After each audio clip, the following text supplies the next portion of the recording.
in birth, we're dealing with really intense personal experiences that come from a lot of places. It comes from inside our bodies, and it comes from our relationships. It comes from where we are in a given system and how we react to that system.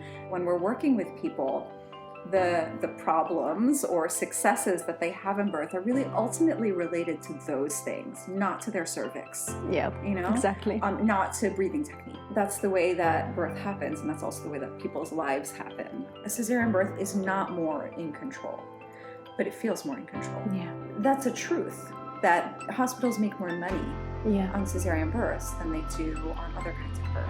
And that's one thing that is really missing from our culture, is this kind of talk.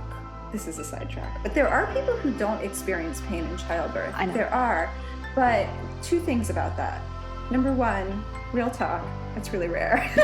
Yeah. So to walk around giving people the idea that they can control whether or not they feel pain in childbirth, you're really planting a big seed of trauma there. And all of this causes a lot of suffering.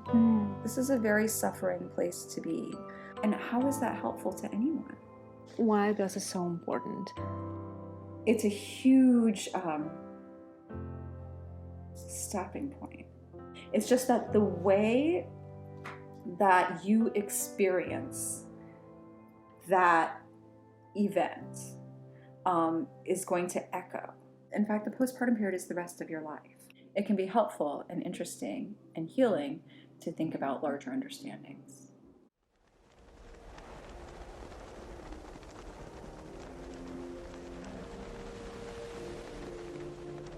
Okay, Koyuki. How is your name spelled? Koyuki? Koyuki. Koyuki. Koyuki, yeah. It's Japanese? It's Japanese, yeah. My mother is Japanese. Your mother is Japanese. And your father? He's American, yeah. His mother is Russian Jewish. Russian Jews? Yeah. Yeah. Wow. And his father is What a just, family. European stock from Minnesota, actually. Really? Yeah. So, Yeah. okay. Tell me your story. So I'll interpret that to tell you, I guess, my story as a birth worker. It doesn't matter. Actually, how did you end up being who you are today? Yeah, that's too big a question for me to answer. But I will tell you that I used to be a secondary school teacher, and I did it for a long time, public schools here in New York. And it's a rewarding but really exhausting job in a lot of different ways. And I think I was in my 6th year, I think, and I was just sort of ready for something else. And I got pregnant, and it wasn't a planned pregnancy, so I hadn't spent a lot of time thinking about that. And I got fascinated immediately by the whole birth thing. And part of it was that I didn't know anything about it, which, I'm pretty well educated and I've read a lot of books, as you see. Yeah. And it was really bizarre to me I guess I was 29 at the time, as a 29-year-old person with a master's degree, that there was this whole area that wasn't like esoteric. Birth is something that happens to many, many, many people. But this whole area that I just had never really learned anything about. And I thought that was really bizarre. Mm-hmm. And I was really fascinated. I would watch my prenatal yoga teacher and my childbirth educator. And I was like, I think I can do that. And so after my son was born, my first son, I did a doula training almost immediately with Dona, and I started attending births. And I actually taught school for a year and a half or a year after he was born, but after that I left, and I went into birth work. I'm not going to say full-time because we both know that birth work is generally not full-time, but and I also wanted to spend more time with my son. And then I got into baby wearing, and I was doing baby wearing instruction. I was working actually at a store that's closed now here in New York that sold baby carriers, and I was teaching classes there. And then what I really wanted to do was teach, because that's what I had been doing. So I got childbirth educator certification, and I started working for a large company because this is New York City. You can have a childbirth education company. So I was working for a pretty large childbirth education company here in New York. And I really enjoyed that. And the company I was working for, the two owners at the time had trained with birthing from within. It wasn't their only frame of reference, but they used a lot of the material in their classes. And I had read it when I was pregnant. You mean the book? The book, Birthing from Within by Pam England. And eventually a Birthing from Within training came to New York City. That was in 2014. And they sent me to it, the people who own this company, because they wanted all of their people to be familiar with it. And it spoke to me right away, immediately. And so, I became a member, and I eventually went to what was then called the Advanced Retreat. Soon after that, Pam England, our founder, decided that she wanted to sort of work on other things. So she left as the owner of Birthing from Within and gave the company to some people who she'd been working with for many years. And it was during that turnover that I entered the leadership of the company. I became what was called a facilitator, which is a professional trainer. So I became a facilitator, and that's how we met. And then, it was just an all hands on deck moment. They needed a lot of help. So I started editing the blog, and then I became the director of communications. And then ownership changed again. And under the new ownership, I'm still working as a facilitator, as a professional trainer. And then I also the position is now called editor-in-chief. So anything that comes out of Birthing from Within that's written, I've usually either written or edited. I guess I mostly just told you my story of Birthing from Within, but that's a professional story. That's but a who you professional are? story. Who am I? Let's see. So I was an English major in college. I've always been a big reader, and I've always been really interested in stories. And then, I became an English teacher. And then I was actually a Japanese teacher for 3 years up here in the neighborhood. And after I had my kids, I homeschooled them for 6 years altogether. And, during the whole time after I graduated from college and got my master's degree in education, I've just been reading on my own. And after I put my kids in school, I realized that I thought I was so busy with all the birth work and things like that, but in a way, it was something that I was just doing on the side while I was homeschooling my kids, while I was taking care of my children. And I didn't really realize that until I put my children in school, and I was like, I'm not doing anything. And I felt like I had got as far as I could in terms of my own sort of study of literature. I felt like I had gone as far as I could on my own. So I applied to graduate school, and now I'm back in graduate school. I'm in a PhD program in English literature here in the city. And it's really interesting to sort of look at the intersection of all of my interests over the years and how they come together in my study of literature, and how informed it is by birth stuff. Like almost all the theory that I read, literary theory or cultural criticism, I'm like, this is about birth. This is also about birth. This too is about birth. Would you look at that? This is about birth too. And a lot of the concepts that or understandings that I've drawn from working with perinatal people, from prenatal to, actual labor to postpartum, a lot of those understandings inform both my interests in the first place and also just the way I look at things. So it's been really interesting to watch all of those things come together in my work. Just to sort of see yourself thinking is really fun. I don't know if that was a story about myself. Yeah, but... that's a nice story. How do you combine it in your work right now? The literature, English, and plus work? It's not specific. It's not like, how am I going to make this about birth? Mm-hmm. It's not that at all. I have to tell you. But I was just listening to you and just like, probably she's bringing stories and novels and, I don't know, poems or something like this to Yes, this, right? I bring my understandings. So when you study birth, right? I mean, this is the thing about birthing from within. It's a real study of birth in the way, because I trained with Lamaze as well, and I'm familiar with some other methods. But there's nothing terribly wrong with any of them, but there's this incompleteness to them where they're not really thinking about, like, what is birth? What happens to us when we give birth? What does it mean? What are the meanings that our bodies make? What are the meanings that our minds make? What happens in our relationships with other people in the world? And birthing from within is really interested in that, because that's the real stuff of birth, right? When we're working with people, the problems or successes that they have in birth are really ultimately related to those things, not to their cervix. Yeah, exactly. Not to breathing techniques.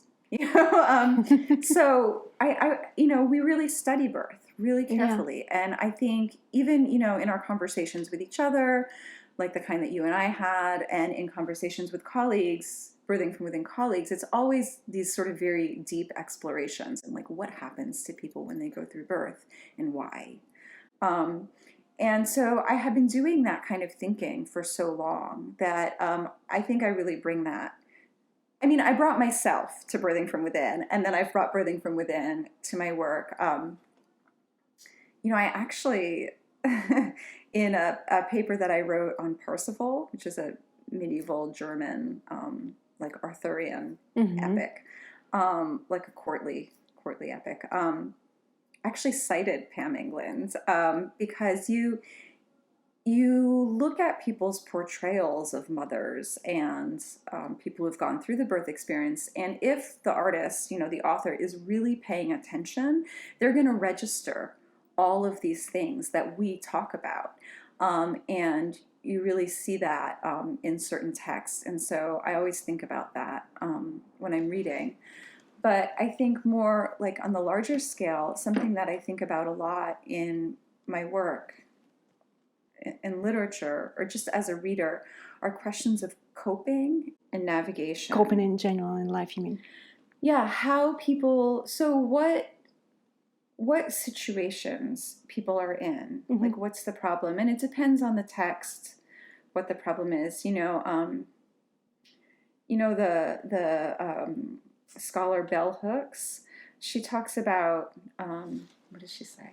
The imperialist, white supremacist, capitalist patriarchy. And that's a whole bunch of things strung together. And depending on the text, people are having problems with different parts of those things. But so, people are under a certain system. And what I find myself interested in when I am reading is what are their paths in that system, and what choices are they making, or what choices are they being forced to make? How does it feel? How are they coping with and navigating those sort of systems that are on top of their lives? And I think about that a lot in my reading. And I think, obviously, I'm sure in your head you're going, oh, that's about birth. Yeah, sure. Because, it's really, I think, intimately related to that, because in birth, we're dealing with really intense personal experiences that come from a lot of places. It comes from inside our bodies, and it comes from our relationships. It comes from where we are in a given system and how we react to that system. And then the whole time, we're making choices, and we're sort of walking a path through it. So, I mean, that's the way that birth happens, and that's also the way that people's lives happen. So I do a lot of thinking about that. Why do you have so many books? Have you read all of them? No, I haven't read all of them. They belong to me and my husband. He was in graduate school for literature too a long time ago. We both love to read, and we're both kind of collectors. We have a hard time letting go of things. You see from the records too. Yeah. So I haven't read all of them. I've read a lot of them now. Really? Yeah. I don't know even if it's most. What is your favorite book, in birth world? Or about birth? Or about postpartum period? You don't have to. No, I don't. This is going to sound really strange. I don't love reading about birth. Okay. I get stressed out. Really?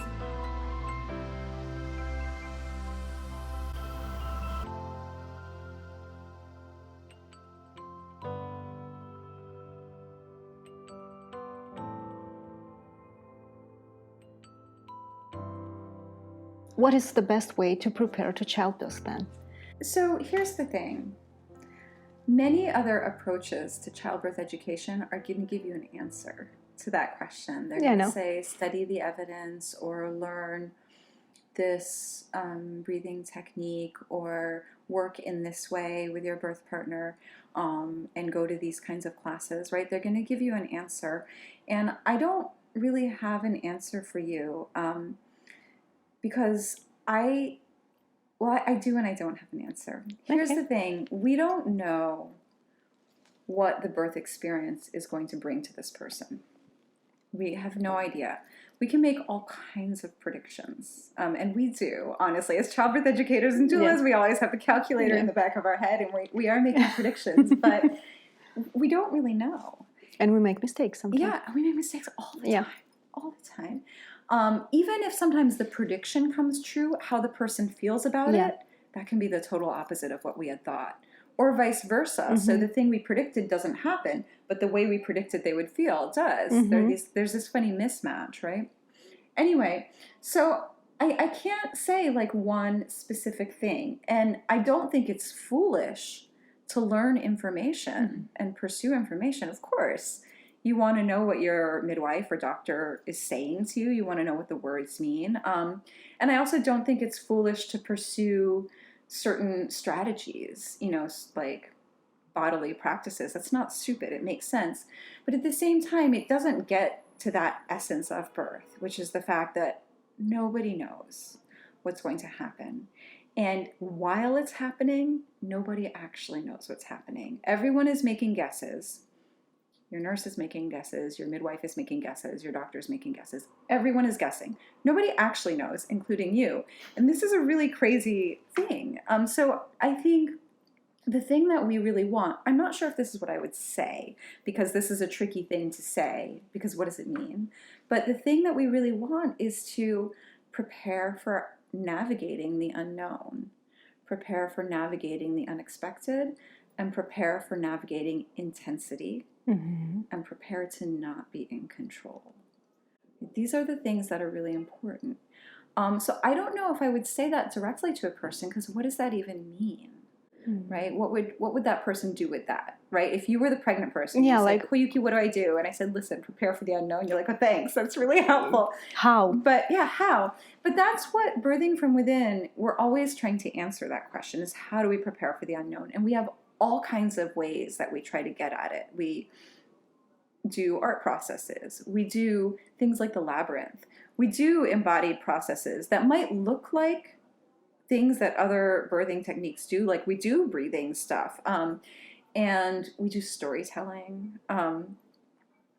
We do all these things in order to try to get at this feeling of experiencing the unknown and of moving through it and of doing something when we don't feel like we know what to do. I mean, this is a big difference, I think. So there are lots of, well-known approaches to childbirth education that, like I said, focus on various breathing techniques or embodied ways to deal with pain or sensation, some people like to say.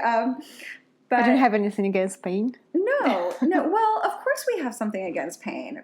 People don't like have pain. Yeah, but it's just a word, and it describes what you feel. Exactly, it describes the feeling. And there are people. This is a sidetrack, but there are people who don't experience pain in childbirth. I know. There are, but two things about that. number one, real talk, it's really rare. Yeah. But number two, most of the time, it didn't happen because they made it that way. They didn't make themselves not feel pain. That's just how their labor came to them. So to walk around giving people the idea that they can control whether or not they feel pain in childbirth, you're really planting a big seed of trauma there. It's an enormous disservice. Because then if you do feel pain, whose fault is it? Yours, right? You didn't do the exercise right or whatever. But anyway, so, the breathing techniques, right? So we do a lot of breathing work, as you know. But the goal isn't, we're not saying if you learn how to do this right, you won't feel pain. We're not even saying if you learn how to do this right, you're going to be coping really well. We don't even say that. What we say is we're doing this to explore the ways that your body reacts to discomfort. We're doing this to explore the different things that your body does when you bring attention to different parts of the way that your body works. We're just exploring. We're exploring your body. We're giving you space to explore your mind because that's what you're going to be doing in labor. Yeah. We're giving you some time to sort of live in that reality. And if the person is partnered, then you're giving partners time to do it together, which I think is also really important because if a person is partnered, they're going to be occupying the birth space together. So having that sort of embodied preparation together is really important. But I think that really encapsulates the difference with the birthing from within approach is that we're never making promises or threats, right? We're always just exploring. Yeah, I know. And I love that. But I'm trying to be just, the one who's listening to that and watching that. Okay. It's hard to sell, because you don't promise anything. And like people are afraid of pain. They don't want to feel pain. What to do with that fear of pain if you don't promise anything? Right. Okay. We do promise something. We promise that you're going to have explored these ideas and sensations beforehand. We will have explored that, so it's not going to be new to you. It will be something that you've at least thought about before. So we do make that promise, right? But you brought up the question of the fear of pain. I mean, why wouldn't you fear pain? The question is, what's the problem with fearing pain? And the question that we might ask, as you know, the question that we might ask a pregnant person who says, I'm afraid of pain, we might just say, we could say two things, right? We could say, well, how do you see pain being a problem for you? But we could also say, how is being afraid a problem for you? We could also say, so the main thing that you're thinking right now as you sit with me is that you're afraid of feeling pain. I'm just wondering, how is that affecting your preparation for birth?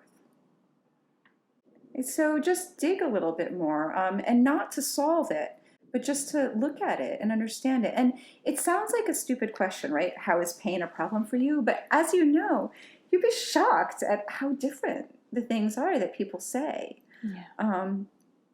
And, the ultimate problem, again, as you know, when you start to go down this path, the ultimate problem that people have is that the experience, whatever it is, the pain or whatever they're afraid of, the cesarean birth or being pushed around by their doctor, it results in them telling themselves a negative story about themselves. And that's the thing that we really fear is behaving or thinking or speaking in these ways that we understand to be negative or even taboo, things that we've learned over our lives and often from a very, very young age. And these are really unique in people. I mean, there are ways in which everybody is the same, but people are surprisingly different in that. So, I mean, that's where we would start, I think. Yeah. And just to explore a little bit. So, you're afraid of pain. It makes sense to be afraid of pain, and it makes sense to not want to feel afraid right now as you move into this enormous life change. I understand that you don't want to feel afraid.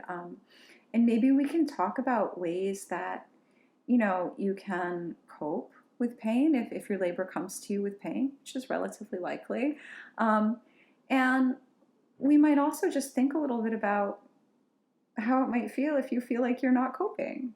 Mm-hmm. How's that going to feel for you if you're in labor and you feel like, wow, I'm really not coping with this? You know, what problems is that going to cause for you? Or what are you going to need from the people around you if you find yourself in that position?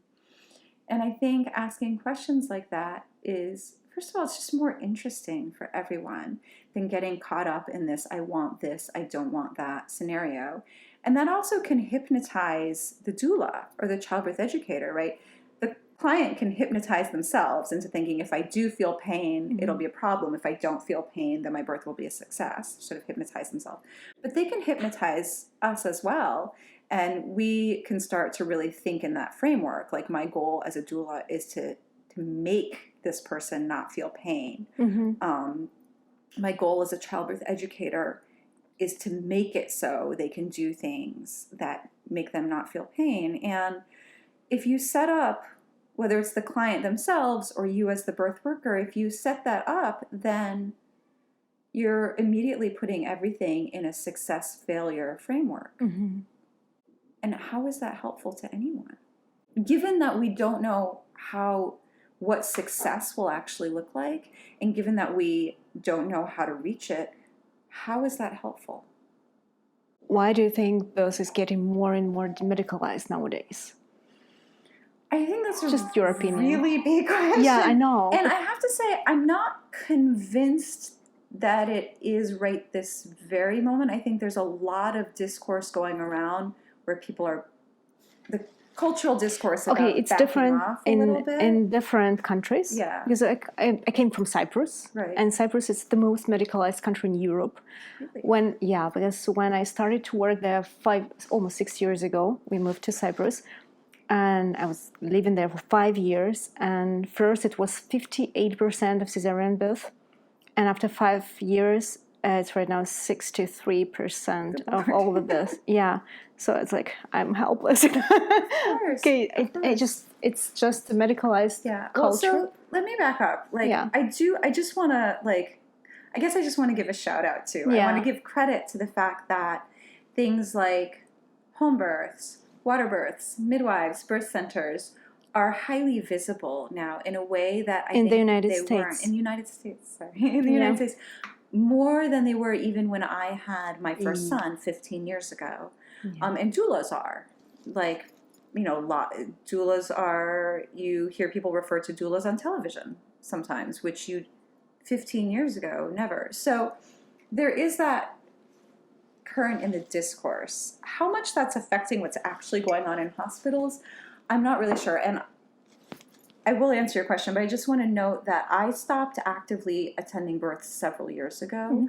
So I can't really speak very specifically about what's going on the ground in New York City hospitals right now. My last experience was a fair amount of time ago. Because I'm so focused on working with professionals, I don't work with parents as much. Now, why is birth getting so medicalized?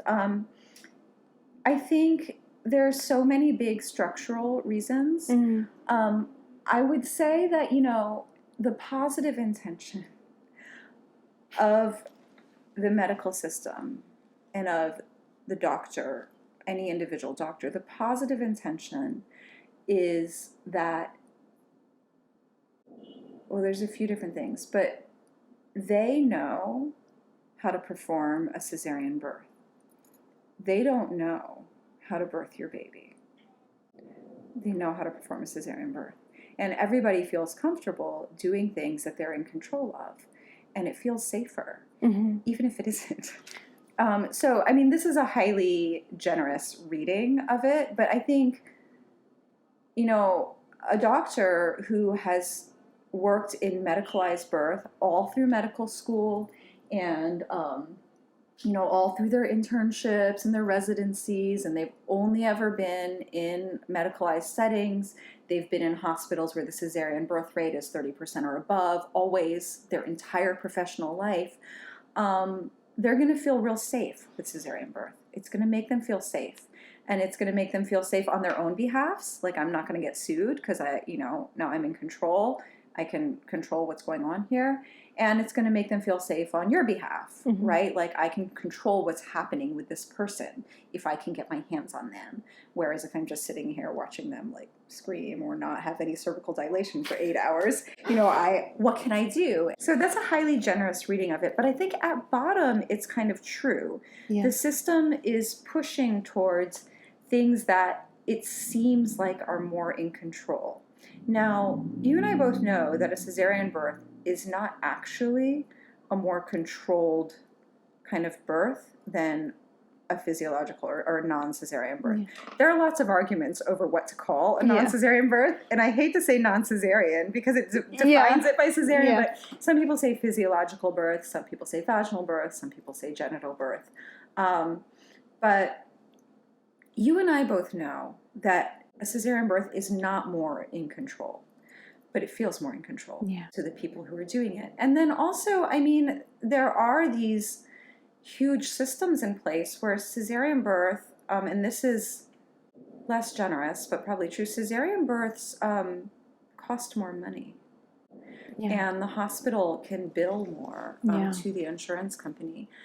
How active is that as an incentive? That's not clear to me. I don't think individual doctors are thinking about that per se. Maybe I'm wrong.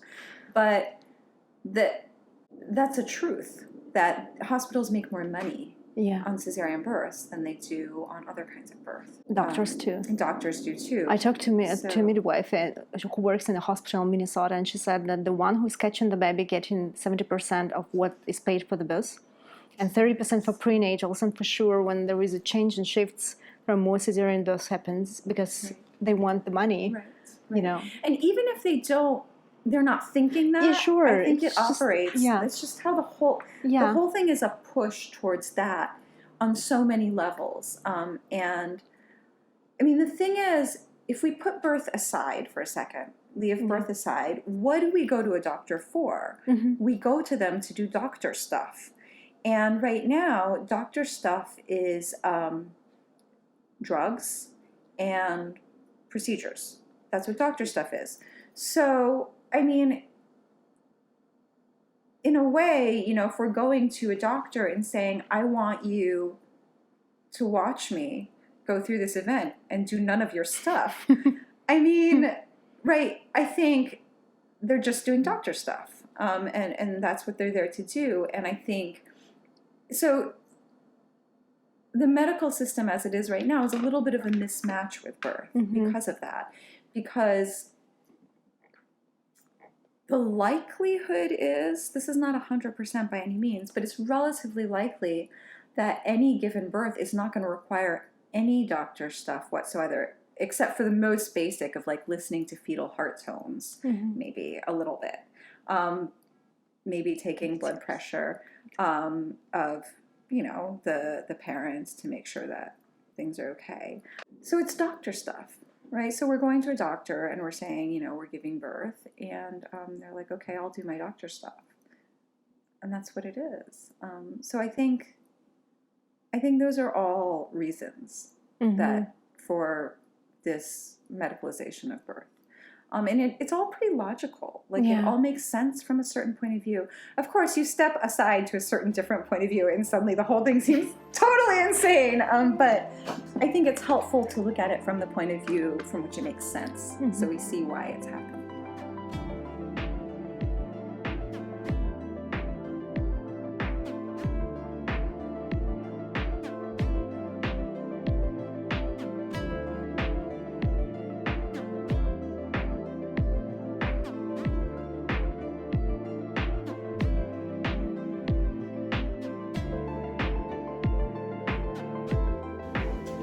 He's playing. What's that? My husband is a musician. Is a musician? Yeah. And he's an attorney, but he plays music. Okay. Yeah. Wow. My father was a musician, so I grew up with music in the house. Okay, let's go back to the birth itself. I mean, and the birth story map. What I usually talk to women and what I hear from them is like, birth is just one day. Why do you make so much, sense about that? So why birth is so important? And you have to prepare and talk so much and make so much fuss about it. What for? That's a great question. Yeah. That's a really good question. There are other days that we do this for, like our weddings. Yeah. Even although funerals tend to be planned very fast for obvious reasons, but there's still a lot of fuss about it. Often there's things in wills about funerals, right? These human rites of passage loom really large in our imaginations. And there's no sense in denying that, first of all. But second of all, I want to back up for a minute. Yes, you're right. Your postpartum period is much longer than the birth. In fact, the postpartum period is the rest of your life. Yeah. But, I love that. Yeah, it's true. But the thing is, on any scale, what happens to us tomorrow is shaped by what happens to us today. Always. And once we get to really large scale things like birth, which, your labor and your birth are I don't know if they are the transformation itself, but they occur simultaneously with an enormous transformation of who you are to yourself and who you are to other people, who you are in the world. And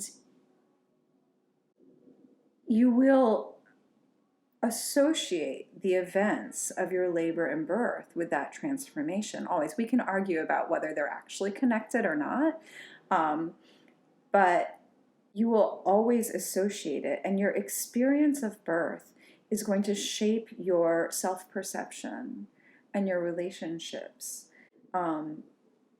very strongly in the beginning, and also always. Now, this is different from saying, like, if you have a successful birth, you will have a successful postpartum period and vice versa. That's not that. It's just that the way that you experience that event is going to echo for a very, very long time in the your rest psyche. of your life. Yeah, for the rest of your life. Exactly. Because that's how you became who you are now. And again, that's always true on a small scale. Who I was yesterday dictates who I am today and on into the future. But birth is like a wedding or a death, a funeral. It's a huge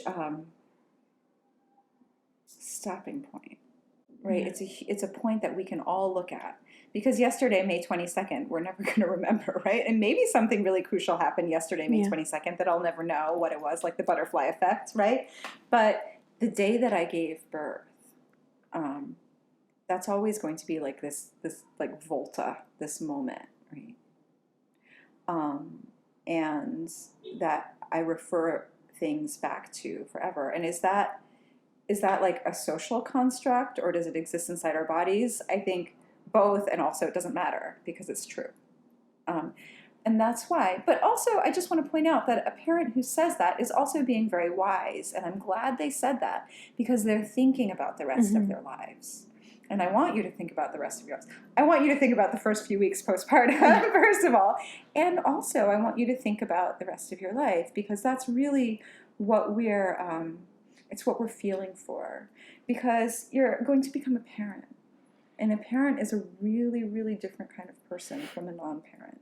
It's a whole different relationship with everything.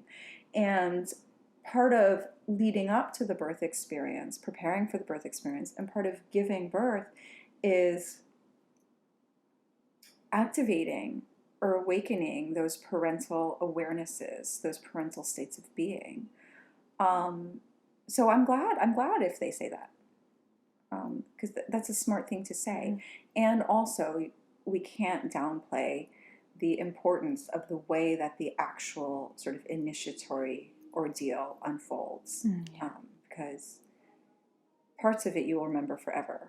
Parts of it you will completely forget. Yeah, exactly. But the thing, the unit, is going to be inside you forever. Yeah. But it sounds scary a little bit, you know, for most of people, because what to do with all the culture around saying, don't change, be the same, give birth to a child, but stay the same, young, beautiful, and busy, and successful, or whatever. the ways that I'm talking to you, I might not talk to a new parent or an expecting parent, which I know a newer expecting parent might be watching this. I'm sorry. Sorry. But you're right. That is frightening to say. And there's two things I want to say about that. We don't want to necessarily shy away from saying things just because they're stressful or frightening. We don't want to be that, like, sort of just bursting people's bubbles and being like no nonsense all over the place, because that's not helpful. It's going to break relation between you and your client. But at the same time, we don't want to not address something just because it is stressful or scary, because that also is not helpful. Where is the balance? I don't know. That's a great question. For me too. I feel like I generally get it wrong. but pushing too much or being too... I think I tend to push too much because it's so important to me. Yeah. It's so important to me that I'd rather err a little bit on the side of destabilizing them a little too much than making them feel too comfortable. Yeah. Because birth is destabilizing. Exactly. But I'm not telling other doulas and childbirth educators out there to do that. I'm just saying what happens to me. And, what we do as birth workers, is informed by our own histories, and our own approaches, our own births to one degree or another. And I think the fear that I feel for other people, in some ways might be related to my own birth experience. Like I feel fear for them that they're not really looking at what's really going to happen. And that's, when you get locked up in your own fear, that's when you make missteps as a childbirth educator and doula. I assume as like a therapist or anyone who works with people. But yeah, when you get sort of into your own fears about things, then you make missteps. And that is a misstep that I make. But I think, I do sometimes push too hard. But I think, how to find the balance. I mean, things will be different after you have a baby. And, that's going to be hard because there's a lot in our culture that says that we shouldn't be different. Yeah. Baby or not, just sort of addressing it from that kind of side. They say that we shouldn't age. They say we shouldn't get stretch marks, just sort of maybe being a little bit more casual about it, and not being like, oh, you're going to change. But people are like, they say we shouldn't change, but, things are going to change. You're going to change. Yeah. Anyway. It's going to be awful. But just like, because everybody's familiar with that idea, right? It's all over television and the internet, right? This idea of like, oh, we're told we're not supposed to age, but people talk about this all the time. So that's not going to be an unfamiliar thought to them. So maybe hooking it into those kinds of narratives, can be helpful and maybe a little bit more gentle. But again, if somebody is nervous or afraid or feeling uneasy, honestly, they're kind of thinking along the right track, right? It's someone who really isn't afraid and is feeling like really perky and confident about the whole birth thing that would make me more nervous, because it would seem to me that they're not really grasping what the experience is, So if someone comes to you really afraid or really nervous, whether it's about the right things or the wrong things from, our point of view or whatever, at least they're looking at this as like something kind of big, right? Their brains are saying, you need to think about this. Their hearts are saying, you need to think about this. And I mean, that's a good place to start from, because you do need to think about it. The hardest question, it was not for here, but it just, I thought about it right now. Why do they need to change? Maybe it's okay not to change. Yeah. I mean, to give birth how it is, not to feel pain, or okay, at least some pain is going to be anyway. So just try not to be changed, not to change the life, not to be transformed. So just to live the same life but just with a child. Yeah, that's a cute idea. That's no, sorry. But that's what people want. Listen. Yeah. I'm not saying that you should change from birth. But you and me, we're talking about transformation. That you will. So it doesn't matter if you're going to escape it or not. You're going to be transported anyway. Let's take it out of this choice. I'm going to change or not change, right? Okay. I want to change or I don't want to change. And let's just say this is going to be an experience. Yeah. And the experience will probably echo or last psychologically beyond the day of birth. And what we're just doing is we're like looking at some tools to navigate this experience. But what's wrong with not wanting to be transformed? There's nothing wrong with not wanting to be transformed. Why do you do this? I mean, all the childbirth education with transformation and birth story listening. It's not about wanting or not wanting. What drives you then? Oh, what drives me? Because it's not about wanting or not wanting. I know, and you know. So Pam England used to say that facilitators, professional trainers, are like ravens. Mm-hmm. They bring news from the underworld. And ravens, in a lot of different cultures, crows or ravens bring the news from the underworld. And you and I have the news from the underworld. Oh, I love that. Which is that you're going to change. And we might never say that to a client. And if we have a client who's like you were, saying, I'm just not going to change, we might not even address that. Mm-hmm. But we know it.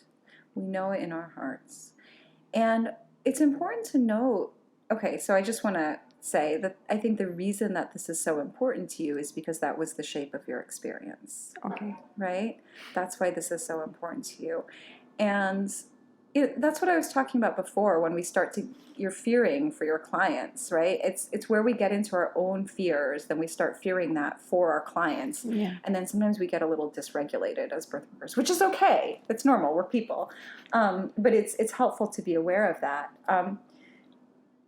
But the reason that I do it is because both through experience and through study and thinking, I have this wisdom from the underworld. And I want to bring it to people because they need it. And that's one thing that is really missing from our culture, is this kind of talk around birth. Not like real talk, like, oh, honey, it's going to hurt, or like, oh, you're going to ask for that epidural. I'm not talking about that kind of real talk. Just these ideas of things you can't control, things that are unexpected, unwished for events, change, radical change, that just happens inside you. And that involves your body as well. Yeah. So, that's what I think is important. And I think it's really healthy to think in these ways, and to talk in these ways, because these are major life lessons. Why is it healthy?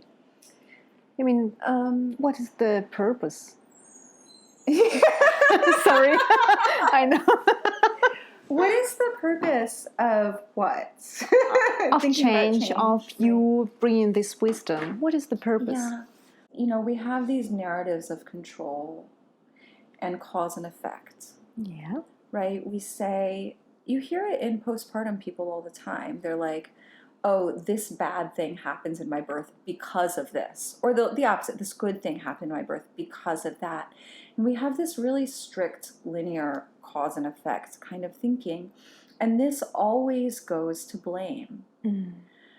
And, so we might be blaming the hospital, we might be blaming the midwife, we might be blaming our partner.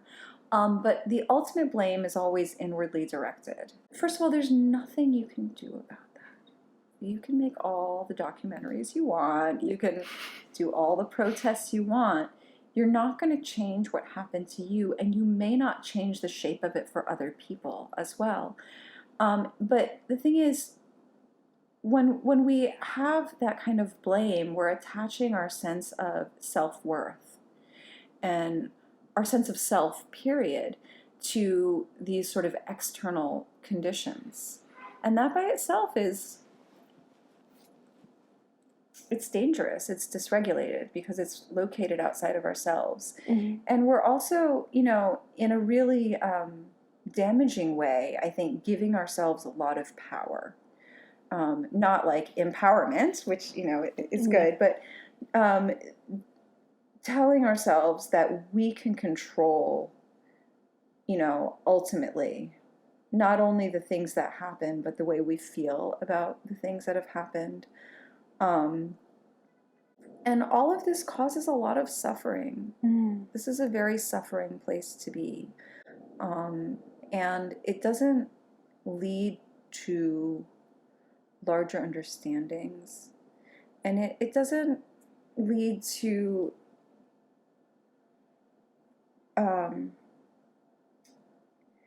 it's not relational, it doesn't lead towards healing your relationship with the world and with the people around you, with your own children. In Birthing from Within, sometimes we talk about the revolving door of the victim and the judge.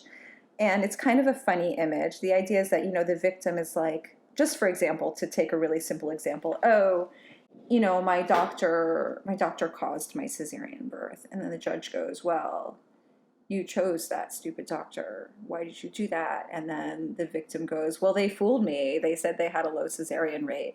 And then the judge goes, well, you didn't do your own research.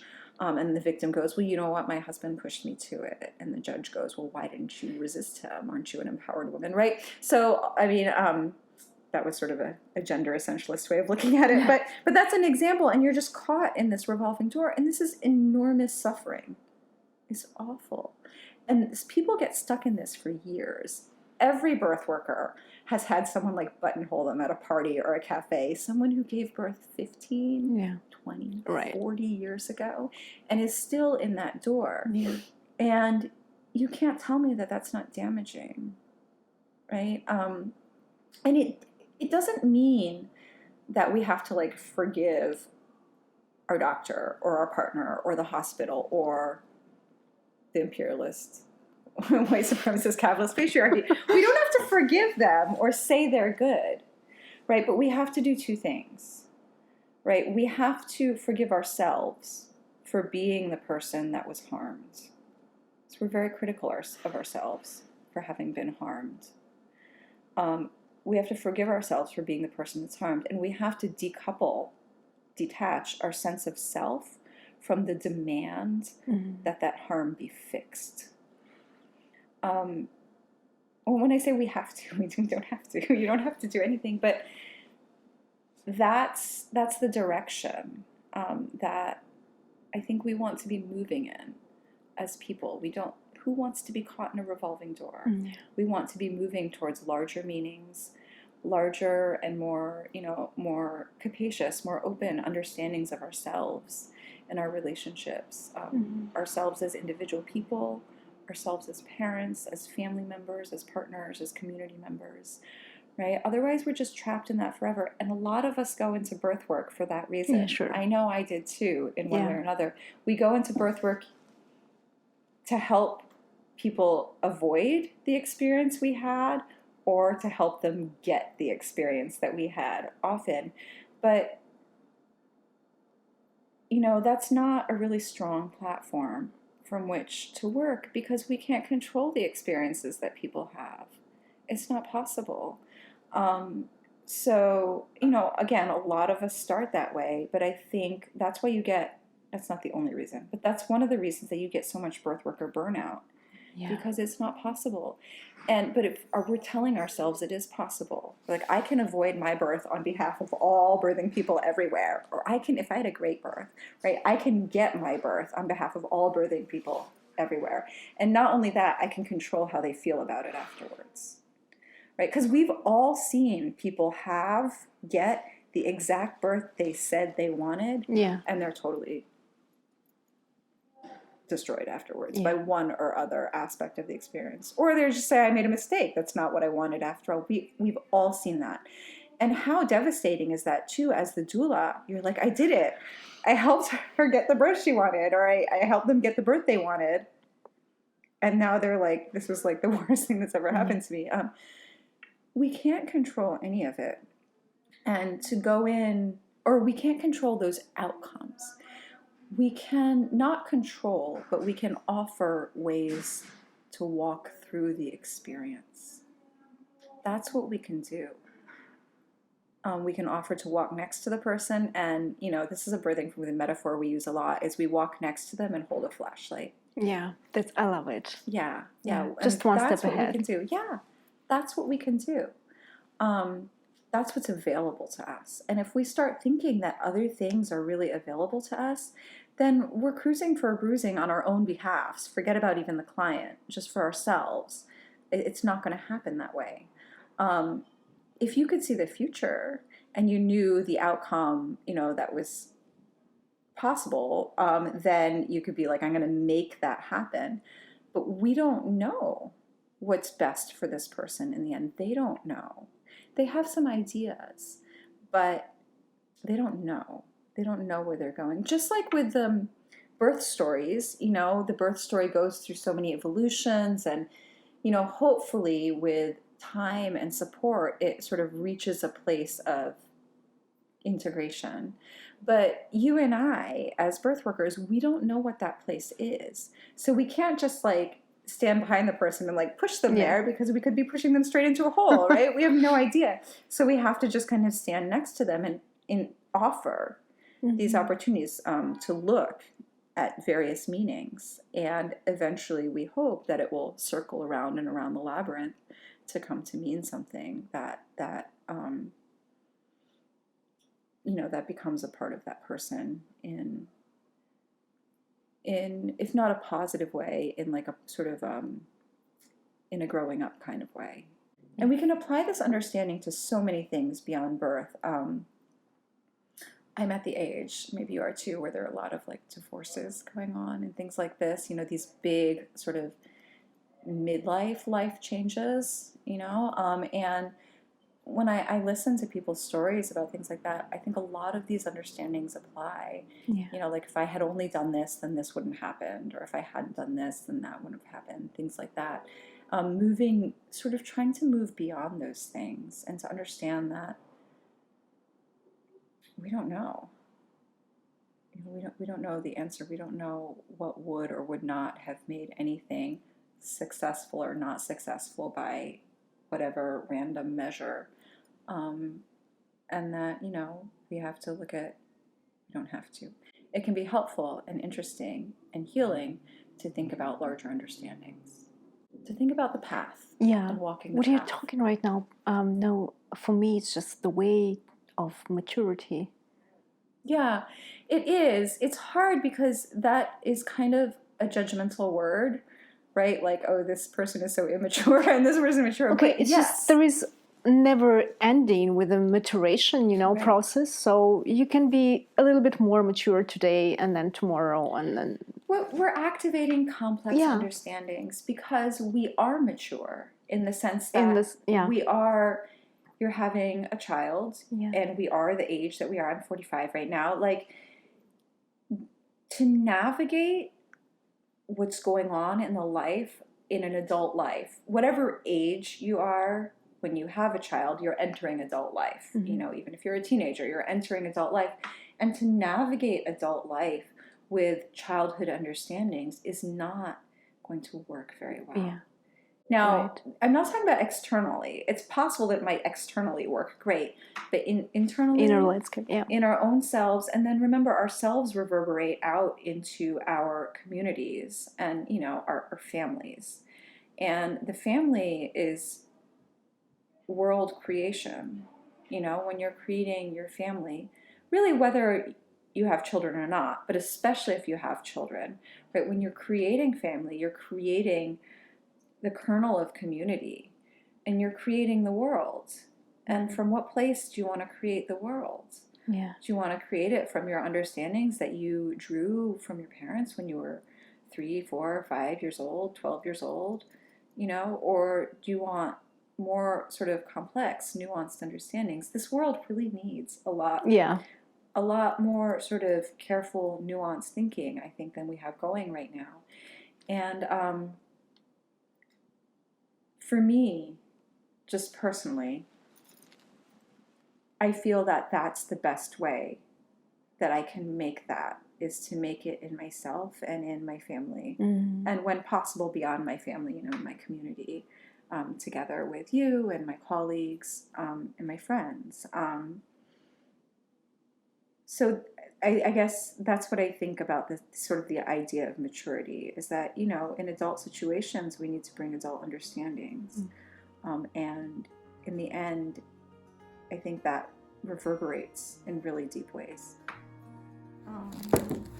What is it? I actually started this as part of training for facilitators. And the people that we were doing the orientation for were making these sort of art journals.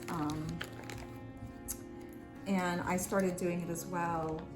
And then it just swelled into this sort of huge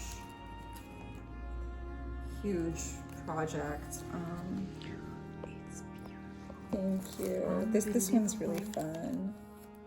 It has a lot of sewing. And then I kind of went into a small medieval phase over here. And this one. So this is the kind of thing that I've been making. How long did it take? It depends. This one went really fast, a few days. This one took about a month. Yeah. And then sometimes I go back to them, you know. So you'll recognize some of these, the archetypes. This is the warrior up here. So some of these are archetype oriented. This is the hunter. And then some of them are related to what we talk about, like the heroic journey of birth. This is a very old one that I made many months ago. This one's the ordeal. I don't actually love this one that much, but it looks like an ordeal. It's a birthing from within thing we talk about, right? Yeah. The ordeal. This one is the preparation. Remember when Inanna, she prepares her May. Yeah. So this is, and then look, see here she is. She's descending. She's going down the stairs.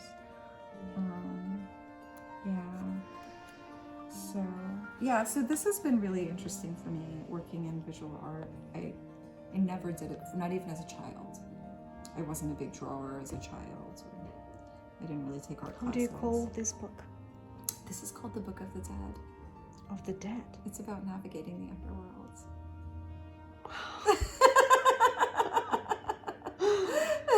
Wow. Yeah. Okay, then just one last question. Yes. I love to ask this question, everybody I interview.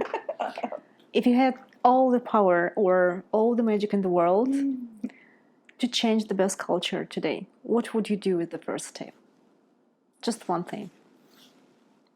In the United States or in the Whatever. world? I want to say like universal healthcare. But just one step. You can do just one step. And it can be anything.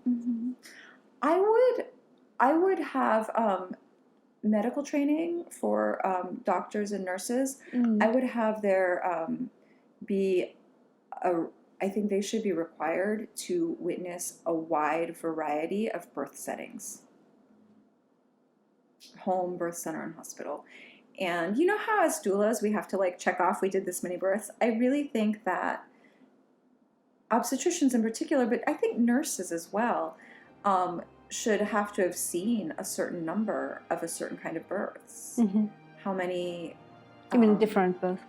Well, how many vaginal breech deliveries have you seen? Have you seen 5? Right? How many completely unmedicated births have you seen? How many home births have you seen? How many freestanding birth center births have you seen? How many hospital-based birth center births have you seen? Right? How many unmedicated births in a labor and delivery unit have you seen? Right? I think that the gifting medical care practitioners with a range of images, a range of dreams of how birth can look, I think that would be a great gift to them and a great gift to their patients. I completely agree. Really. Thank you. Thank you, Lisa.